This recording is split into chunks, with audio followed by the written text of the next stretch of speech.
Guys ये कहानी 1931 में पेरिस शहर से शुरू होती है, जिसमें पेपलन नाम का शातिर शख्स रहता था जो हर किस्म के ताले खोलने में महारत रखता था। पेपलन ने कुछ हीरे चुराए और अपने बॉस के पास ले गया। उसके बॉस ने मुस्कुरा कर पूछा कि कहीं तुमने इन हीरों में से कुछ हीरे छुपा तो नहीं लिए? तो पेपलन ने कहा, नहीं, मैंने कोई हीरे नहीं छुपाए। तो कुछ ही देर में पेपलन के सामने बुरी तरह से जख्मी शख्स को लाया गया और इसके बॉस ने कहा, जो मुझसे झूठ बोलता है उसका मैं यही अंजाम करता हूँ। इसे देखकर पेपलन घबरा गया। उसके बाद पेपलन ने अपना मुआवजा वसूल किया और यहाँ से चला गया। और नेकोलो ने अपना मुआवजा लेते ही अपनी गर्लफ्रेंड का रुख किया और अपनी गर्लफ्रेंड को कुछ हीरे तोहफे में दिए जो उसने अपने बॉस से छुपाए थे। ये सब कुछ एक शख्स देख रहा होता है। खैर, उन्होंने एक साथ रात बिताई। तो इसकी गर्लफ्रेंड ने कहा वो जुराम की दुनिया से दूर एक छोटा सा अपना घर बसाना चाहती है। जैसे ही सुबह हुई तो पुलिस पेपलोन के पास पहुंची और उस जख्मी शख्स के कत्ल के इल्ज़ाम में इसे अरेस्ट कर लेती है। पेपलोन ने पुलिस को बहुत समझाने की कोशिश की कि वो बेगुनाह है, लेकिन पुलिस वालों ने इसकी एक नहीं मानी और इसे ज़बरदस्ती घसीटकर अपने साथ ले गए। तो पेपलोन ने जेल पहुंचते ही एक कैदी से मुलाकात की और उससे पूछा कि इस जेल से भागने का तरीकाकार क्या है।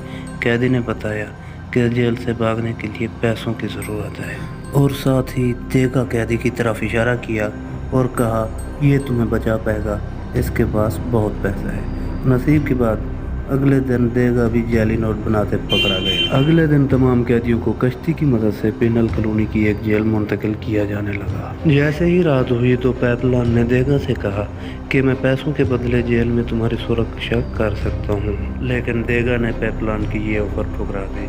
उस रात सोते समय देगा ने देखा कि उसके साथ सोए आदमी का किसी शख्स ने बेरहमी से खून कर दिया, क्योंकि उस शख्स ने अपनी पीठ में पैसे छुपाए हुए थे। ये सब देखने के बाद देगा बहुत ज़्यादा घबरा गया और सुबह उसने पेपलन की शर्त कबूल कर ली। तो पेपलन ने कहा, मैं तब तक तेरी सुरक्षा कर सकता हूँ जब तक तू जेल नहीं पहुँच पाता। दरअसल देगा पेपलन के साथ जेल से भागना नहीं चाहता था, क्योंकि उसे यकीन था कि उसकी बीवी उसे बहुत जल्द जेल से छुड़ा लेगी। खुदा की करनी कुछ इस तरह से हुई कि कल रात वाला हथियारा आज फिर देगा की जान लेने के लिए देगा के पास पहुँच गया। जैसे ही वो देगा के पास पहुंचा तो वैसे ही पेपलन ने देगा की जान बचा ली। पेपलन ने हथियारे की खूब धुलाई की, लेकिन जल्द ही ऑफिसर को इस बात का इल्म हो गया और उन्होंने पेपलन को कड़ी से कड़ी सजा दी। लेकिन पेपलन अब भी खुश था, क्योंकि उसे इल्म था कि जिसने उसे पैसे देने हैं वो अब भी जिंदा है। खैर, अगली सुबह सभी जेल में पहुंच गए और जूलियट ने खुद को जानबूझकर जख्मी कर दिया। जूलियट ने इसलिए अपने आप को जख्मी किया ताकि उसे क्लिनिक में भर्ती कर दिया जाए, क्योंकि क्लिनिक में बहुत कम पैरा होता है। पेपलन समेत तमाम कैदियों को इस नई जेल में लाया गया। इसमें खूनखार अपराधियों को रखा गया था। इसका वार्डन भी बहुत खौफनाक था। इसने तमाम कैदियों को कहा कि जेल से भागना मुश्किल ही नहीं, नामुमकिन है। सो किसी ने भी भागने की गलती बिल्कुल नहीं करनी, और अगर किसी ने भागने की कोशिश की तो उसका खाना पीना भी बंद कर दिया जाएगा, 3 साल कैद भी बढ़ा दी जाएगी और एक ऐसी जेल में मुंतकिल कर दिया जाएगा जहां पहुंचते ही हर शख्स पागल हो जाता है। इसके अलावा अगर किसी ने किसी को कत्ल करने की कोशिश की तो इसका सर तमाम कैदियों के सामने धाड़ से अलग कर दिया जाएगा। इस नई जेल में मुंतकिल होने के बाद तमाम कैदियों को पत्थर उठाने का काम सौंप दिया गया। पत्थर उठाते ही पेपलन की मुलाकात एक कश्ती वाले से हुई।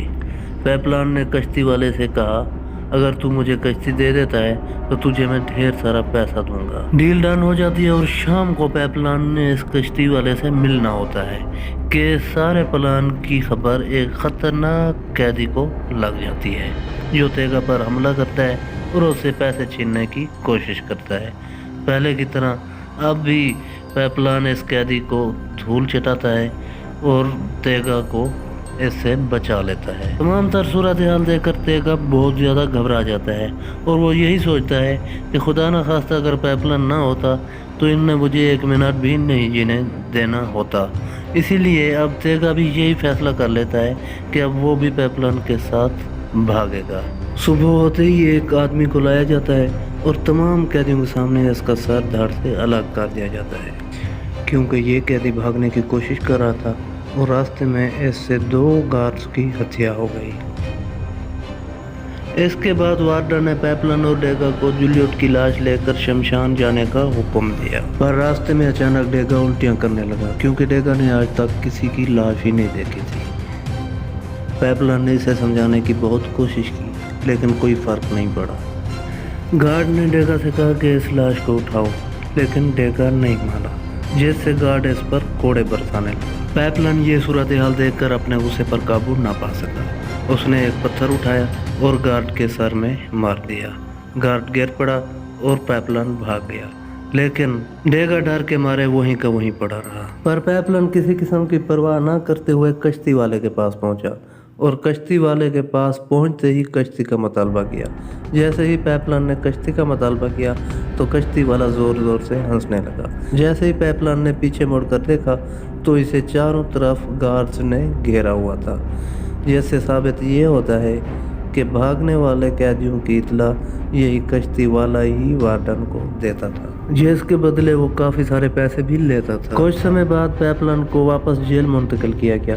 جیسے ہی پیپلن جیل پہنچا تو وارڈن نے اسے کہا کہ جس گارڈ کو تو نے مارا تھا وہ تو بچ گیا ہے، اب تجھے موت کی گھاٹ تو نہیں اتارا جائے گا، لیکن بھاگنے کے جرم میں تجھے کالا پانی کی سزا ضرور دی جائے گی۔ اس جیل پہنچتے ہی جیسے ہی پیپلن نے اس جیل کا ماحول دیکھا تو اس کی روح کانپ گئی، کیونکہ پچھلی جیل کم از کم قیدی ادھر ادھر تو جا سکتا تھا، اس جیل میں ادھر ادھر جانا تو دور کی بات، قیدی کسی سے بات بھی نہیں کر سکتا تھا، حتیٰ کہ قیدی اپنے آپ سے بھی بات نہیں کر سکتا تھا۔ تو اس جیل میں قیدی کو کھانے کے نام پر بیکار سا سوپ دیا جاتا تھا جو مینڈک کا سوپ ہوا کرتا تھا۔ ایک دن سوپ کے ساتھ اچانک ناریل ملا جس میں ایک کاغذ کا ٹکڑا تھا اور اس کے اوپر لکھا تھا کہ آج سے تمہیں ناریل ملیں گے۔ یہ دیکھ کر پیپلن سمجھ گیا کہ یہ تیگا بھجوا رہا ہے۔ پھر ہوتا کچھ یوں ہے کہ اس ناریل کی خبر اچانک سے جیل کے وارڈن کو لگ جاتی ہے، جس سے وہ غصے میں آ کر گارڈ کو مار دیتا ہے۔ یہ تمام تر صورتحال وارڈن نے پیپلن سے پوچھی، جس سے پیپلن خاموش رہا، جس سے غصے میں آ کر وارڈن نے کہا آج سے تمہیں صرف آدھا کٹورا ہی سوپ کا دیا جائے۔ ٹھیک 1 ہفتے کے بعد وارڈن پیپلن کے لیے عمدہ کھانا لے کر آیا اور ناریل بھیجنے والے کا نام پوچھا۔